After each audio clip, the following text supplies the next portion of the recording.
Hopefully everyone can hear me now. Beautiful. So we're about to move into our panel discussion. Just mute yours. Okay. Is that okay? No. Sorry, we're just having a bit of technical difficulties. Just quickly fix the microphone.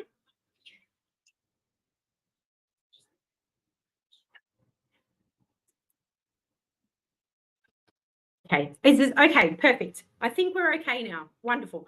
All right. So I'm going to introduce you to our speakers for this panel discussion. And this discussion is all about executive insights on major programs. So joining me today, we currently have 3 guest speakers, 2 who are here at the moment and 1 hopefully on the way, just having a bit of technical challenges. So joining me today is Alicia Atkin. Alicia is in the role of GM of Investment Delivery and Change at ANZ Bank, having briefly stepped out to lead the delivery of the Suncorp Bank acquisition for ANZ for 12 months. Outside ANZ, Alicia holds a number of advisory board and non-executive director roles, including as the chairperson for the International Centre for Complex Project Management, advisory board member for Pioneer, Cloudflow, Astrolabe Group, and Sydney University School of Project Management.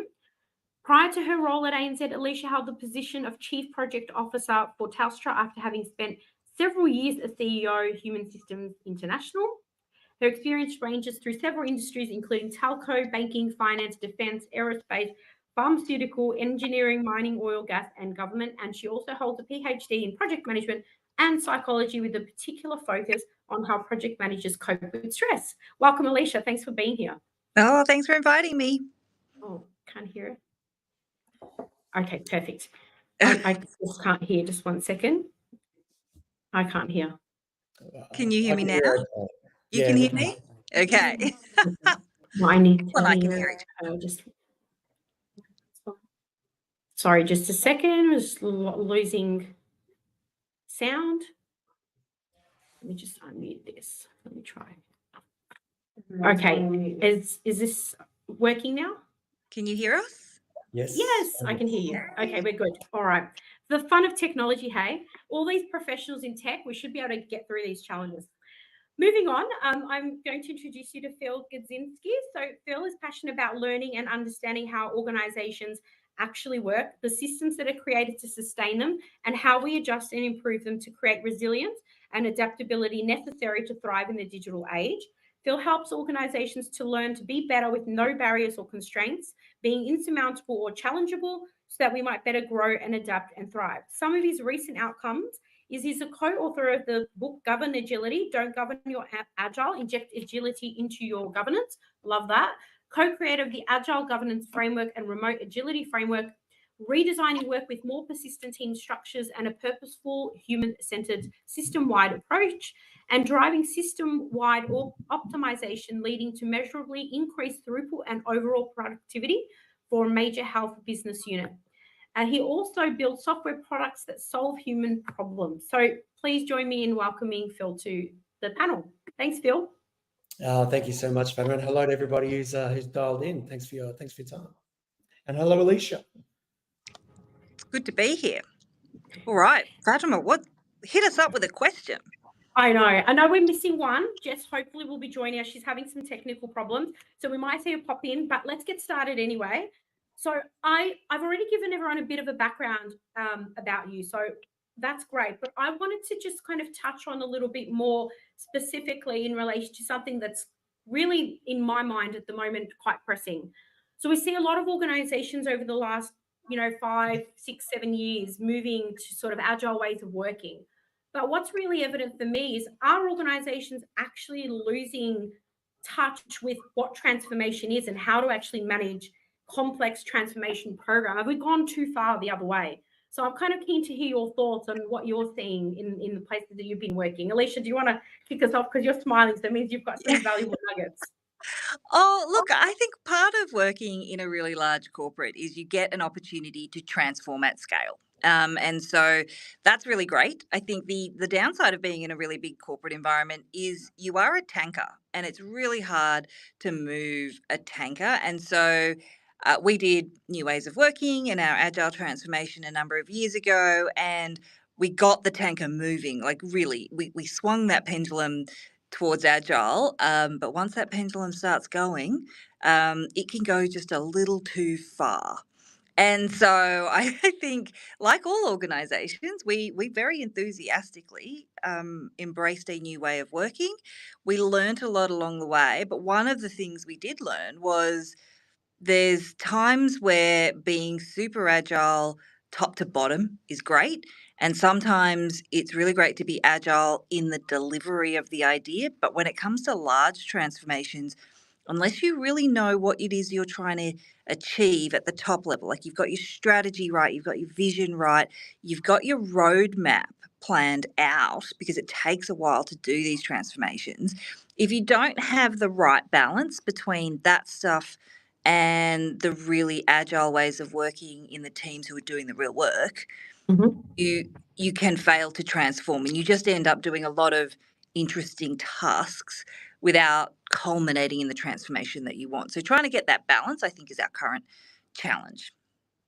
Which we And don't. so what have you seen in your recent, so you've been in some really large companies as well. Are you seeing similar things to what Alicia's outlined, or have you seen something different? So I think the idea of a North Star, a goal, an outcome, an intent is always critical no matter what you're doing. No matter your execution approach, I think you don't have that, you're invariably going to sort of wander off into a different path and maybe not get your outcomes. A little probably slightly different view, if that's okay. My view is that as we start to increase agility, and what's agile about anyway? It's about the ability to respond quickly and easily. I've seen a new thing. Can I do the new thing or can I not? So large-scale organizations are generally sort of organized around more sustainable products. They're commodity products. They're already at a life cycle point. We don't need that sort of high degree of flexibility at an organizational level. You do probably at the sort of micro levels, some of the things Alicia's been sort of talking about. But I think as we build up better skills and capabilities, and Agile's about 20 years old now, so it's kind of not new. But as we build up better skills and capabilities, those things actually enable us to be more transformative, because it actually teaches us, you can find a new problem, you can actually respond to it pretty quickly with these conditions. And if you can set the conditions up the right way around whatever your transformative effort is, you can take those things you've learned about agility, you can apply them at scale, you can get some value from it. So does it apply across everything? Maybe, maybe not. Can you find some learnings and some things to accelerate transformation? Yeah, I think you can.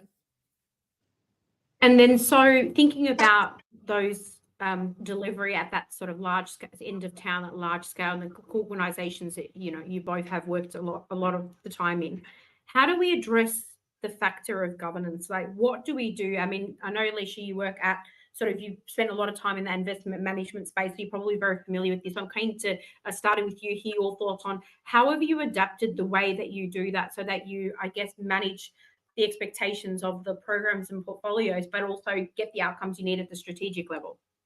Yeah, it's a really good question. And I think it's different in every company. So one of the things we've learned is that even if you get it right, and we thought we kind of got it right a few years ago, it was right for the time that we were in then. And it very rapidly gets out of date. And so, like with everything, and I don't know why we would have ever thought that it would be static. But governance needs to evolve almost as rapidly as our ways of working and the things that we're learning to bring agility into delivery. You actually need to continually work out, how do you bring agility into your governance? And so we found, and we made the mistake, we missed a cycle. So for us, and it's maybe not the same for everyone, but for us, it's about a 3-year cycle of refreshing how we do investment management, how we do the governance around projects. Because the first year you sort of make the changes and it's kind of good. The second year you're still getting the benefits of the change. The third year, people are starting to adapt their behaviours around the rules that you've put in. And then you start to see the system wobble a little bit. And so it's in that third year, you actually then need to step back and say, hey, what does the organisation need from governance now? Now, sometimes it needs like a really strict stage gating process. Sometimes it needs more of an oversight governance to help delivery flow through. because you need to speed things up. Sometimes you need to slow things down. And you kind of got to be in pace with what your organisation needs. We missed a cycle and we're like a year or so late in the refresh a little while ago.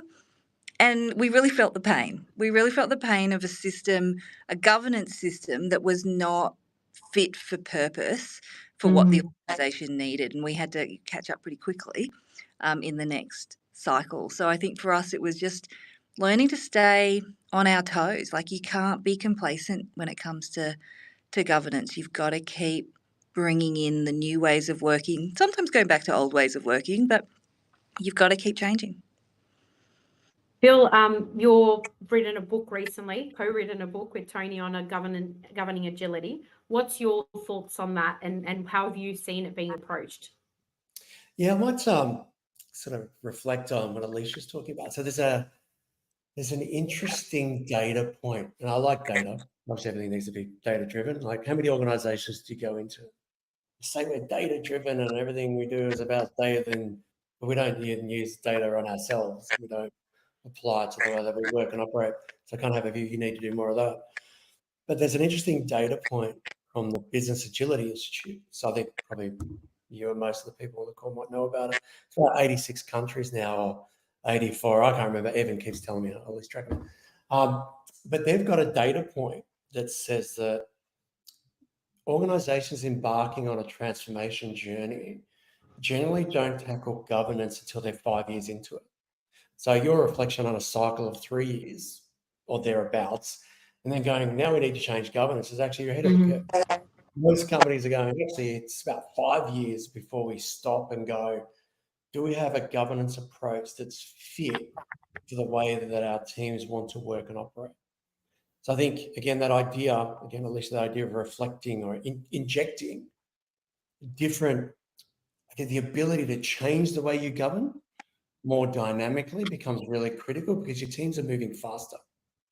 So if you've got a static governance approach, whether it be the funding ideas, the processes, the controls, whatever the things you put around the system to give you that visibility or control or certainty of outcome or whatever you're looking for in your own organization, needs to be as adaptable as the teams that you've got.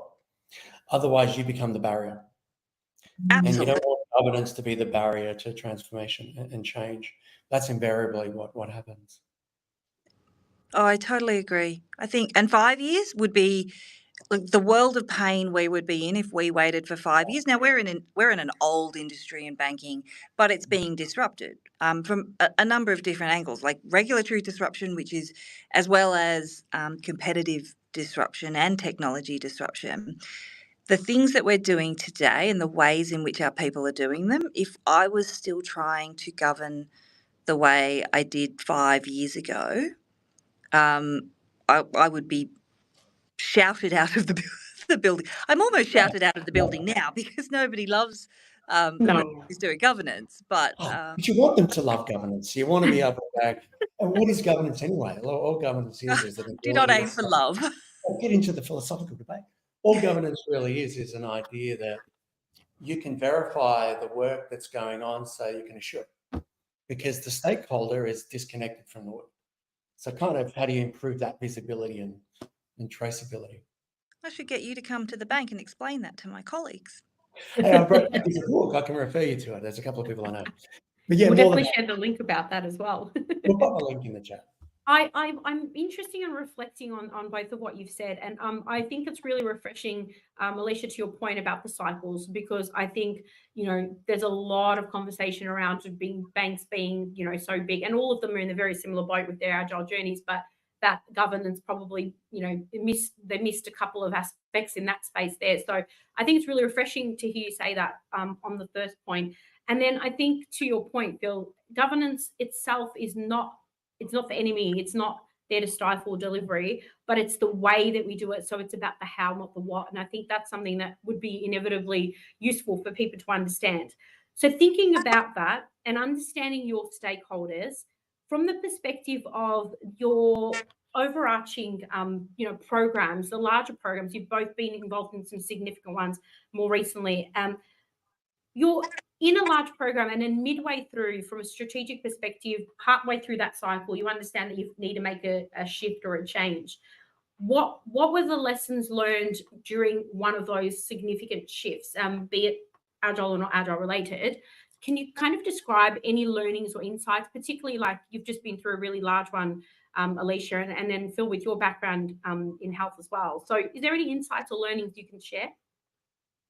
Oh, look, for us, I mean, inflection points come in any transformation. There's going to be points at which the program hits a point where you could either go up or you go down. We've been doing a lot of work with EY and Oxford University on Humans at Centre recently. It's a research program that they've been running for a number of years on large transformations and what's the difference between successful ones and unsuccessful ones. And really what they've found is those inflection points, how our people turn up, particularly our leaders, how they show up in those moments is correlated to whether the program goes back up to success or it starts nosediving to failure.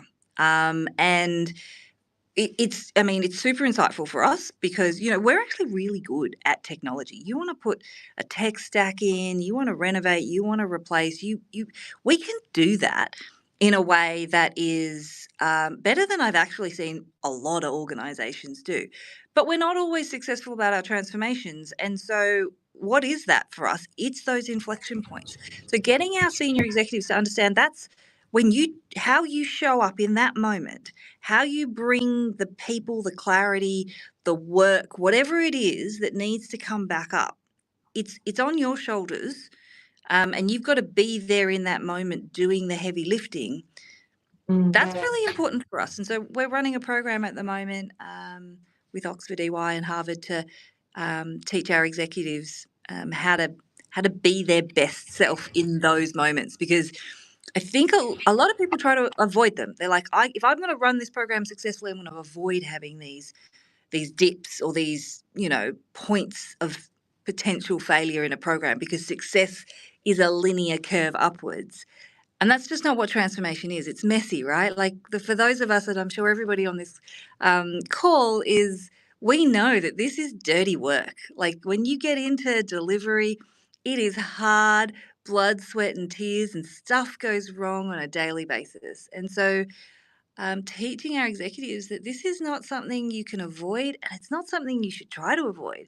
You should try and get really good about showing up as the leader you need to be in those moments to stop it going pear-shaped. Easy to say, hard to do, right? It's a really good insight, and I think what's really relevant is the fact that executives are taking the initiative and actually getting involved in that space, because particularly when that sort of the feedback and some of the research around the agile space, there wasn't a huge amount of that at the beginning. So I think that's shifting. But Phil, what's your thoughts? Yeah, I think some great insights again. There's probably a couple of builds on that. People are non-linear and unpredictable. That's kind of what we are. Like, it's just human nature, right? So it's very difficult to plan your way to an outcome. It's okay to go, here's the goal I've got, here's my North Star, my vision, my aspiration. But as you said, like, it's kind of a spaghetti trail to kind of get to that. But the idea of the leadership group kind of taking the steps that they need to take to actually keep charting a course, it's how well can they navigate a VUCA environment. So think about your volatility, your uncertainty, complexity, and ambiguity. It's kind of, I think, the de rigueur catchphrase is everything's VUCA now. It's all VUCA. It's all complex and so on and so forth. Nothing is predictable. And that's kind of the world that we're in a little bit, because you might start your transformation program, have your 3 to 5 to 7 year outcome or whatever it might be. Within 6 months, the world's kind of moved. It doesn't stand still. But not only that, it's not the world that's just moving, it's your people are moving as well, and everything's constantly changing. So the idea of linearity, I think, is a thing that's fundamentally gone. But how do you engage and help a leadership group drive a transformation journey in a non-linear world is the critical enabler. And it sounds like a lot of the work that you're doing at ANZ might be sort of starting to identify that, help with it. Because a lot of our leadership group, brought up in pretty stable times. well, not stable, but stabler, where they're kind of a bit used to, you know what, if I want to do something in 3 years, I've probably got 3 years to do it. That world is kind of gone. But that's success for a bunch of people.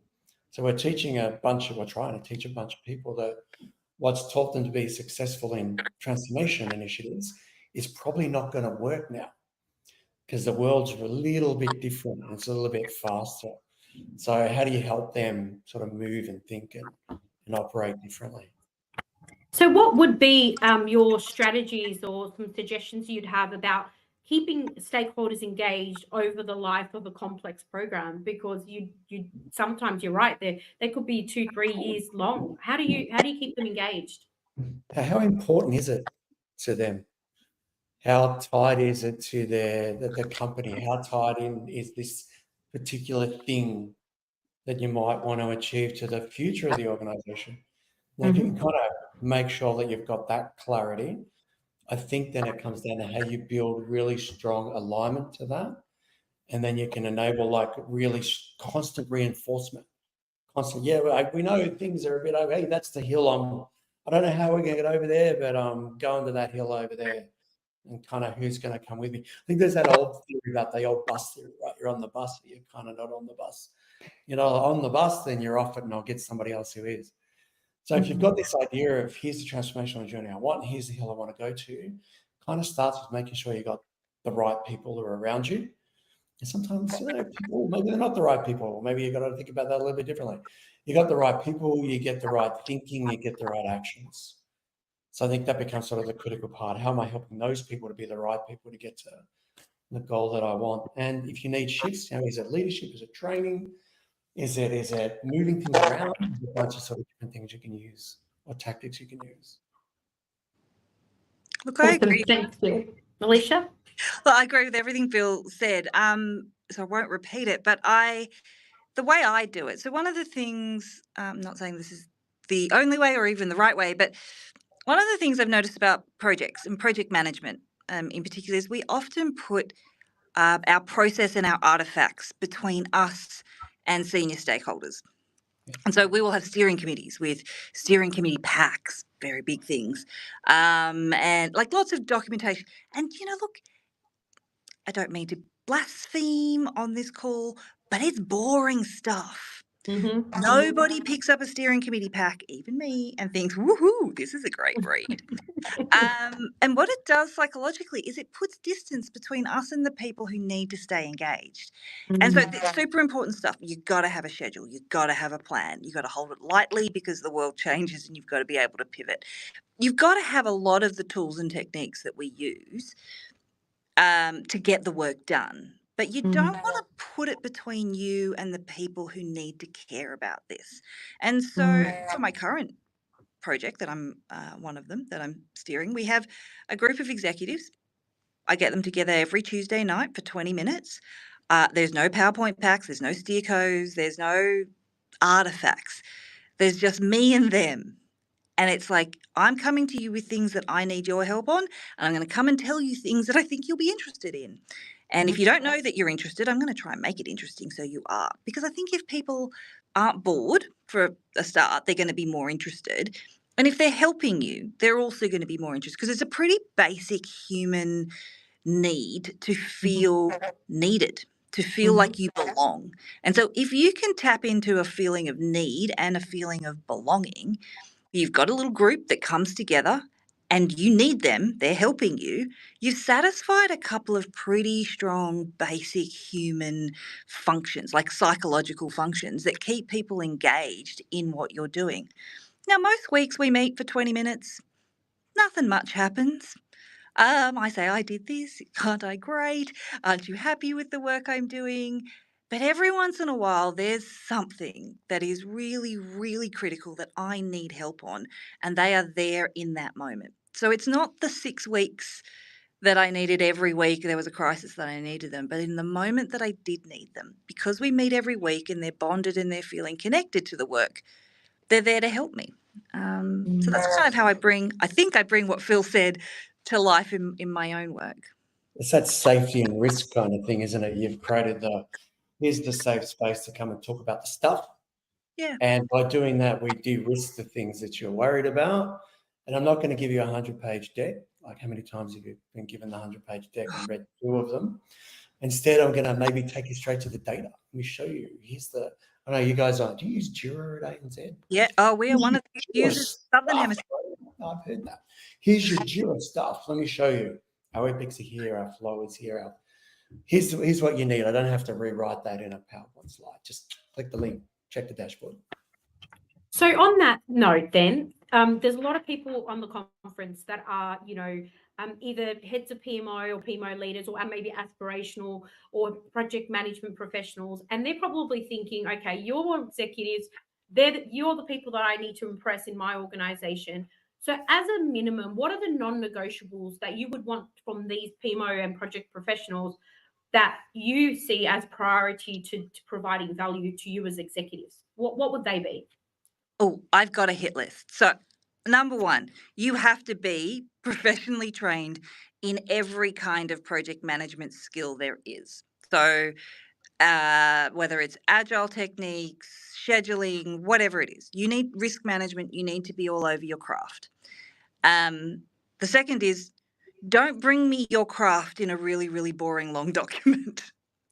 I trust you to do the job, but don't bore me. Because if you bore me, you're going to bore everyone else. I'm more likely to be interested than other executives.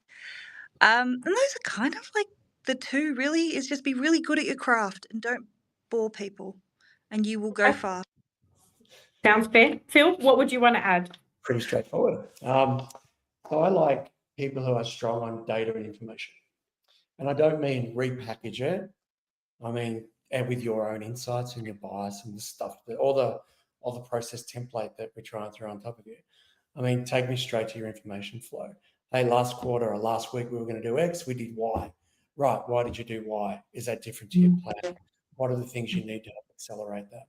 So I think transparency around data and information flow is a critical one because it accelerates decision making, which ultimately stabilizes or improves your predictability. It's kind of the stuff that I want. Trust is really important. So if you're doing that, I'm probably going to trust you a bit more. But I love the theory of trust but verify. Yeah, I'm going to trust you. Of course, you're doing a great job. Show me that. I'm not going to come over the top of you and put in like dogmatic processes or controls. There are some things I'm going to ask you to do. So there's some standards, there's some practices, because otherwise you can't align with the rest of the organization. So I'm going to look for that. But really, trust but verify. Show me the things. Take me to the source of that information. And that will determine whether I can continue to trust you, or I'm going to dig in a little bit further. So I think very values-based is the things that I'm kind of looking for the most. Very fair and reasonable. I think both of what you've asked for. Definitely take note. I have one more question, and we've got a couple of audience questions before we wrap up. So thinking about technology and data and things we've just been covering, with the rapid advancements in technology overall, how have you seen digital tools, AI, data analytics, etc., transform the way we do major programs? Is there anything that fundamentally is shifting, or that you wanted to sort of share in terms of that space?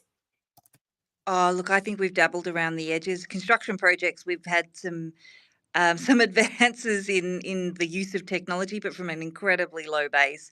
And look, it's great that we have Jira and those sorts of things, but I think what's coming next is what's really going to transform. So I think we haven't even seen the start of what's going to be possible in our world. Okay. Yeah, Phil? I'm super optimistic.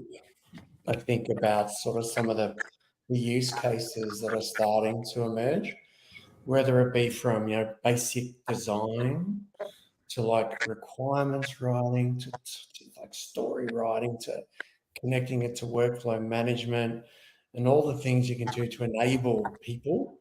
And I think for me, it's about how do you augment people rather than replace. Like how do these tools help people to be better? I think it's going to be monumental improvements over the next 5 to 10 years. So super excited about the things that we're going to see, which will help improve the way that we deliver change.